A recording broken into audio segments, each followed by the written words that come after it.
Hello everyone, स्व अध्ययन पर स्वागत है। आज हम कक्षा 7वीं आश्रम का अनुमानित व्यय पाठ के प्रश्नोत्तर अध्ययन करेंगे। यह पाठ एक लेखा जोखा है। प्रश्न 1, हमारे यहाँ बहुत से काम लोग खुद नहीं करके किसी पेशेवर कारीगर से करवाते हैं। गांधी जी छेनी, हथौड़े, वसूले क्यों खरीदना चाहते होंगे?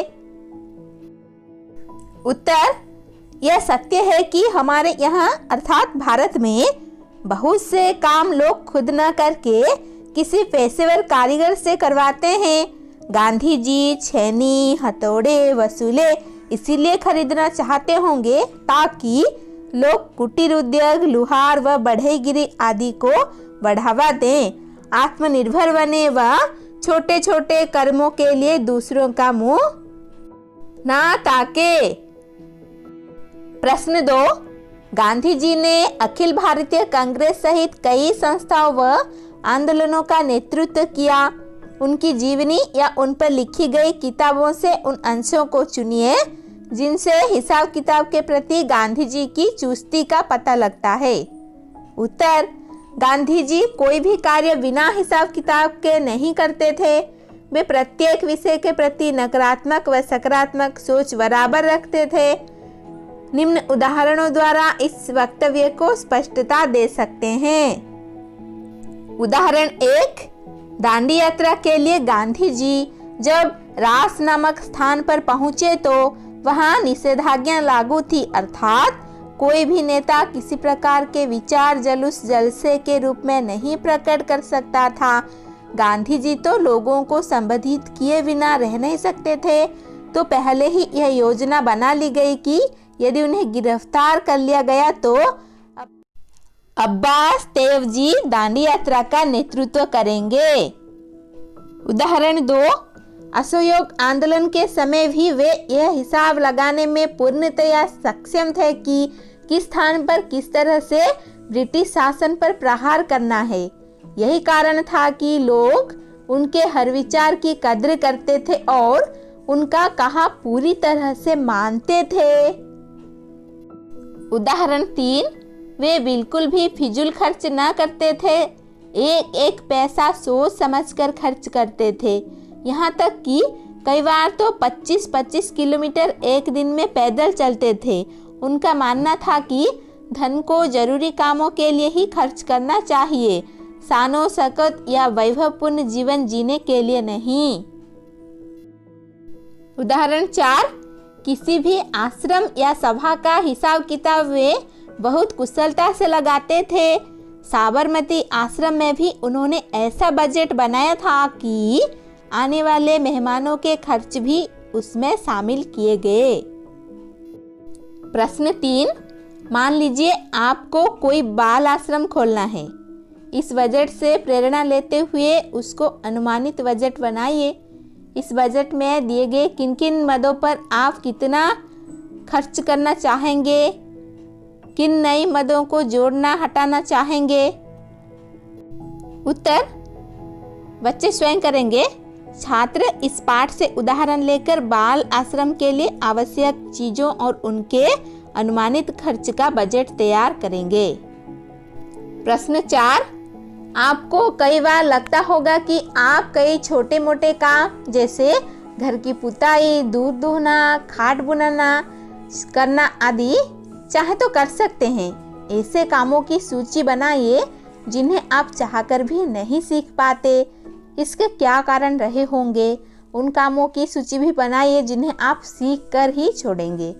उत्तर, हमारे जीवन में ऐसे बहुत से काम होते हैं जिसे हम चाहकर भी नहीं सीख पाते।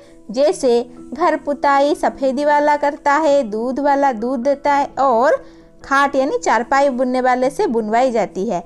कुछ ऐसे ही निम्न कार्य हैं मैं चाहकर भी सीख नहीं पाते। हम जो सीख नहीं पाते वो अब देखेंगे। जैसे रोटी बनाने का कार्य, लगन की कमी, सिलाई करने का काम सिखाने वाला नहीं मिला, इसीलिए हम ये कार्य सीख नहीं पाते और हमें इस कार्य को सीखना ही है। चप्पल जूते में टांका लगाना, जानकारी का अभाव एवं औजारों की कमी पर मैं इन कामों को सीखने का पूरा प्रयास कर रहा हूँ। मैं इन कामों को सीख कर ही दम लूँगा। मैं इन कामों को सीखने वाले प्रशिक्षित व्यक्ति के तलाश में हूँ। मैं इस काम को सीख कर ही दम लूँगा। तो ये काम सिखाने वाले प्रशिक्षित व्यक्ति के तलाश में हैं हम, और ये काम को हम जरूर सीख सकते हैं। प्रश्न 5, इस अनुमानित बजट को गहराई से पढ़ने के बाद आश्रम के उद्देश्यों और कार्यप्रणाली के बारे में क्या क्या अनुमान लगाए जा सकते हैं? उत्तर, अनुमानित बजट को गहराई से अध्ययन करने के बाद हम आश्रम के उद्देश्यों को भलीभांति समझ सकते हैं। स्वावलंबन की भावना का विकास करना, अतिथि सत्कार करना, जरूरतमंदों को आवश्यक सुविधाएं प्रदान करना, बेकार लोगों को आजीविका प्रदान करना, श्रम का महत्व समझाना, कुटीर उद्योगों को बढ़ावा देना, चरखे, खादी आदि से स्वदेशी आंदोलन को बढ़ावा देना, सहयोग की भावना का विकास। इस आश्रम की कार्यप्रणाली का मुख्य आधार आत्मनिर्भरता है। इसके बाद हम भाषा की बात अध्ययन करेंगे। प्रश्न 1, अनुमानित शब्द अनुमान में इत प्रत्यय जोड़कर बना है। इत प्रत्यय जोड़ने पर अनुमान का न नित्य में परिवर्तन हो जाता है। नीचे इत प्रत्यय वाले कुछ और शब्द लिखे हैं, उनमें मूल शब्द पहचानिए और देखिए कि क्या परिवर्तन हो रहा है। अब हम इसका उत्तर देखेंगे। प्रमाणित, व्यतीत, द्रवित, मुखरित, झंकृत, शिक्षित, मोहित, चर्चित। इत प्रत्यय की भांति इक प्रत्यय से भी शब्द बनते हैं और तब शब्द के पहले अक्षर में भी परिवर्तन हो जाता है। जैसे सप्ताह के इक प्लस साप्ताहिक, सप्ताहयुक्त इक। नीचे इक प्रत्यय से बनाए गए शब्द दिए गए हैं, इनमें मूल शब्द पहचानिए और देखिए कि क्या परिवर्तन हो रहा है। अब हम देखेंगे क्या परिवर्तन हो रहा है। यहाँ पर मौखिक, मुख युक्त इक, संवैधानिक, संविधान युक्त इक, प्राथमिक, प्रथम युक्त इक, नैतिक, नीति युक्त इक, पौराणिक, पुराण युक्त इक, दैनिक, दिन युक्त इक।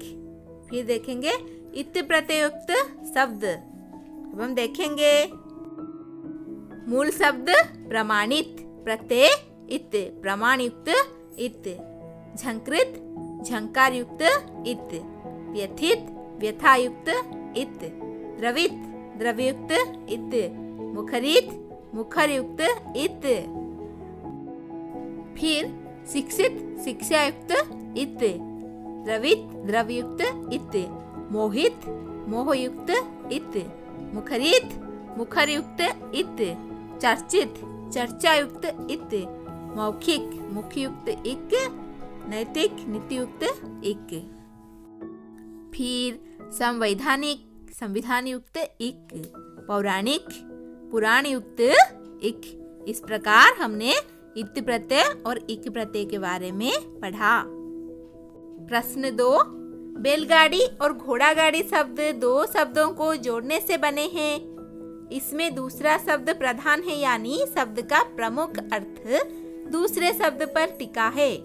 ऐसे समास को तत्पुरुष समास कहते हैं। ऐसे 6 शब्द और सोचकर लिखिए और समझिए कि उनमें दूसरा शब्द प्रमुख क्यों है। अब हम इसका उत्तर देखेंगे। उत्तर, राह खर्च, क्रीड़ा क्षेत्र, तुलसीकृत, गंगाजल, घुड़सवार, वनवास। इन शब्दों में दूसरा शब्द प्रमुख है क्योंकि दूसरा शब्द पहले शब्द की सार्थकता को स्पष्ट कर रहा है। जैसे राह खर्च, राह के लिए खर्च, तुलसीकृत, तुलसी द्वारा कृत, गंगाजल, गंगा का जल, क्रीड़ा क्षेत्र, क्रीड़ा के लिए क्षेत्र, घुड़सवार, घोड़े पर सवार। अब हम अति लघु उत्तरीय प्रश्न देखेंगे। गांधी जी कौन सा आश्रम बना रहे थे? उत्तर, गांधी जी अहमदाबाद में साबरमती आश्रम बना रहे थे। आश्रम में शुरुआत में कितने लोग थे? आश्रम में शुरुआत में 40 लोग थे। ग, पुस्तकालय में कितनी पुस्तकें रखी जाती थी? उत्तर, पुस्तकालय में 3000 पुस्तकें रखी जाती थी। घ, शिक्षण के सामान में कितने हथकरघों की आवश्यकता होगी? उत्तर, 5-6 देसी हथकरघों की आवश्यकता होगी। व, गांधी जी ने आश्रम की स्थापना कब की थी? उत्तर, गांधी जी ने आश्रम की स्थापना दक्षिण अफ्रीका से लौटने के बाद की थी। मूल्यपरक प्रश्न क, क्या आप इस बात से सहमत हैं कि गांधी जी द्वारा आश्रम संबंधी दृष्टिकोण व्यवहारिक था? उत्तर, हाँ, मैं इस बात से सहमत हूँ कि गांधी जी का आश्रम संबंधी दृष्टिकोण व्यवहारिक था। वे स्वावलंबन पर जोर देते थे, अतः खर्च को न्यूनतम बनाने का प्रयास किया गया है, ऐसा उन्होंने संभव कर दिया था। ख, गांधी जी को आश्रम के लिए कितने स्थान की जरूरत थी और क्यों? उत्तर, साबरमती आश्रम में लगभग 40-50 लोगों के रहने, इनमें हर महीने 10 अतिथियों के आने की संभावना, जिसमें 3 या 5 सपरिवार आने की उम्मीद थी। अतः आश्रम में 3 रसोई घर तथा रहने के लिए मकान के लिए 50,000 फुट क्षेत्रफल में बने मकान की आवश्यकता थी। इसके अलावे खेती के लिए 5 एकड़ जमीन की जरूरत थी, क्योंकि इतने लोगों के भोजन का सामान खरीदना कठिन था। अब हम दीर्घोत्तरीय प्रश्न देखेंगे। गांधी जी ने आश्रम के अनुमानित खर्च का ब्यौरा क्यों तैयार किया था? उत्तर, गांधी जी द्वारा लिखे गए पाठ आश्रम का अनुमानित व्यय से हमें सीख मिलती है कि यदि हम कोई भी कार्य करना चाहें तो सोच समझकर पहले ब्यौरा बना लेना चाहिए, ताकि उसके अनुमानित खर्च को भी जाना जा सके तथा इस हिसाब से आगे बढ़ने का रास्ता भी साफ दिखाई देने लगता है। गांधी जी एक ऐसे आश्रम की स्थापना कर रहे थे, इसके लिए स्थान की जरूरत थी, आवश्यक वस्तुओं, पुस्तकों, भोजन की व्यवस्था करने की जरूरत थी। वह सत्याग्रह तथा स्वदेशी आंदोलन की योजनाएं तैयार करनी थी। वह आश्रम 1-2 दिन के लिए नहीं, लंबे समय के लिए बनाया जा रहा था। अतः स्थायी व्यवस्था के लिए गांधी ने खर्च का लेखा जोखा तैयार किया। ख, गांधी जी के अनुसार आश्रम में कौन कौन से खर्च थे, वह उसे कहां से जुटाना चाहते थे? उत्तर, गांधी जी के अनुसार यदि अन्य खर्च अहमदाबाद उठा ले तो वह खाने का खर्च जुटा लेंगे। उनके अनुसार आश्रम के मद में निम्नलिखित खर्च थे। 1. मकान और जमीन का किराया। 2. किताबों की अलमारियों का खर्च। 3. बढ़ई के औजार। 4. मोची के औजार। 5. चौके के सामान। 6. एक बैलगाड़ी या घोड़ा गाड़ी। 7. 1 वर्ष में भोजन का खर्च 6,000 रुपया। आज हमने आश्रम का अनुमानित व्यय पाठ के प्रश्नोत्तर अध्ययन किया। धन्यवाद। ऐसे ही वीडियो देखने के लिए चैनल को सब्सक्राइब कीजिए, नोटिफिकेशन के लिए बेल आइकन को दबा दीजिए।